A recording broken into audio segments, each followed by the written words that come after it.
The competition between the US and China has gone digital, and the Western superpower isn't feeling too confident. Key intelligence figures think America is already losing a major cyber war after accusing Beijing of hacking deep inside Washington's security. This report now to RT's Marina Portnaya.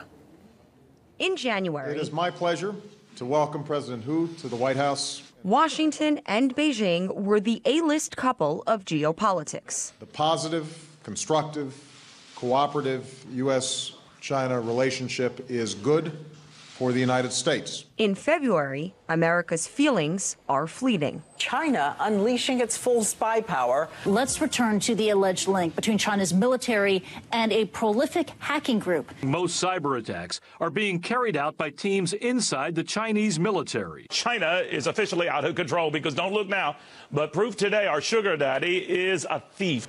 Beijing became an overnight security threat last week after the American information security firm Mandiant identified a secretive Chinese military unit as the likely source of hacking against U.S. corporations, a charge China vehemently denies. However, as the U.S. refocuses its military from the Middle East to China's backyard, critics say it's no coincidence that Beijing is suddenly morphing into America's virtual al-Qaeda.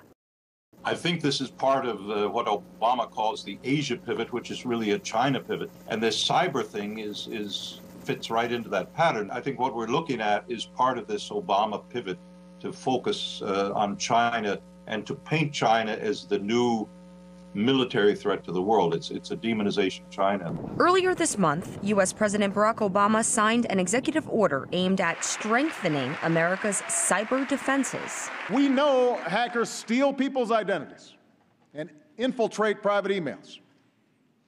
We know foreign countries and companies swipe our corporate secrets.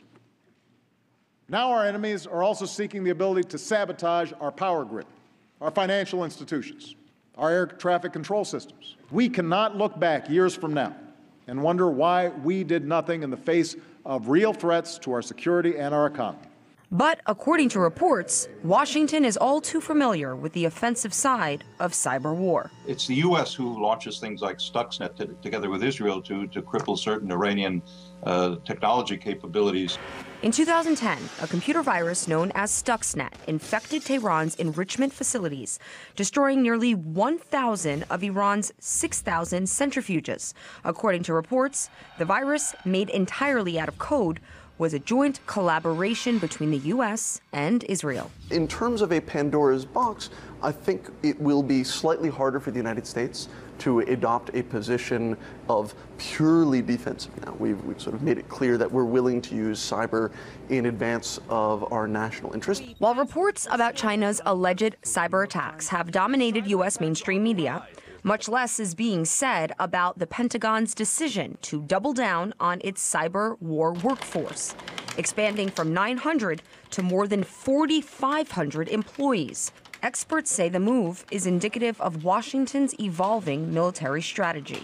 Every commander with whom I have spoken is convinced that the next major war will include a cyber component. It won't just be a traditional insurgency, bombing from aircraft, etc., ground troops, but the next war almost certainly will include a cyber component. In the age of cyber war, friends can become foes by the click of a mouse.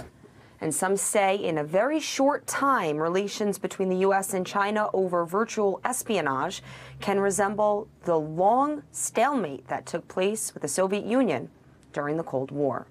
Marina Portnaya, RT, New York.